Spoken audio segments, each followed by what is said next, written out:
સુરતમાં ફરી રખડતા કૂતરાઓનો આતંક સામે આવ્યો છે। 4 વર્ષના બાળક પર 4 શ્વાનોએ જીવલેણ હુમલો કરી બચકા ભરીને માથું ફાડી નાખ્યું હતું। સાથે શરીર પર પગથી લઈને માથામાં 50થી વધુ ઈજાઓ કરતા ગંભીર હાલતમાં બાળકને હોસ્પિટલે ખસેડાયો હતો।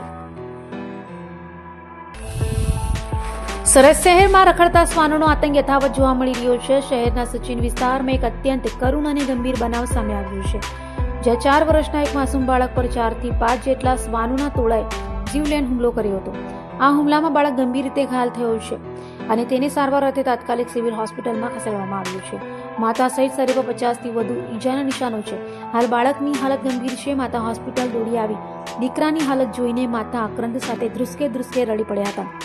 બાળક પર હુમલો થતા આસપાસના લોકો દોડી આવ્યા હતા અને મહામહેનતે શ્વાનોની ચુંગાલમાંથી બાળકને છોડાવ્યો હતો। લોહીલુહાણ હાલતમાં સિવાયને તાત્કાલિક સારવાર માટે સુરતની સિવિલ હોસ્પિટલમાં ખસેડવામાં આવ્યો છે। તબીબોની જણાવ્યા મુજબ બાળકનું માથું ગંભીર રીતે ઇજાગ્રસ્ત થયું હોવાથી તેની હાલત અત્યંત ગંભીર છે। આ બનાવને પગલે પરિવારમાં શોક અને માતમનો માહોલ છવાયો છે। Doctor Sheetal Kheradiya, MBBS medical officer at civil hospital Surat.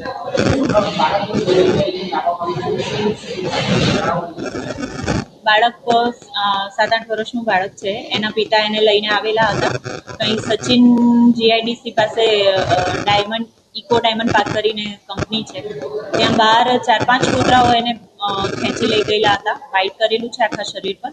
સૌથી વધારે ઈજા માથા પર છે, એ સિવાય બંને હાથ અને પગ તથા પાછળના ભાગે પણ ઘણી બધી ઈજાઓ છે। અત્યારે પ્રાથમિક સારવાર આપ્યા બાદ સર્જરીની સારવાર હેઠળ છે બાળક। ઓછામાં ઓછા 20 બાઇટ તો જોયા છે। અત્યારે માથામાં વાગેલું છે એટલે ગંભીર જ કહી શકાય, પણ સારવાર હેઠળ છે એટલે ઓબ્ઝર્વેશન પછી કહેવાશે। સારવારમાં ટિટનસનું ઇન્જેક્શન કસે લઈને આવેલા હતા અને એન્ટી રેબીઝ વેક્સિન અને ઇમ્યુનોગ્લોબ્યુલિન ઇન્જેક્શન સિવાય સર્જરીની જે કંઈ પણ સારવારની જરૂર હશે તે સારવાર ચાલુ છે। 4 થી 5 કૂતરાઓ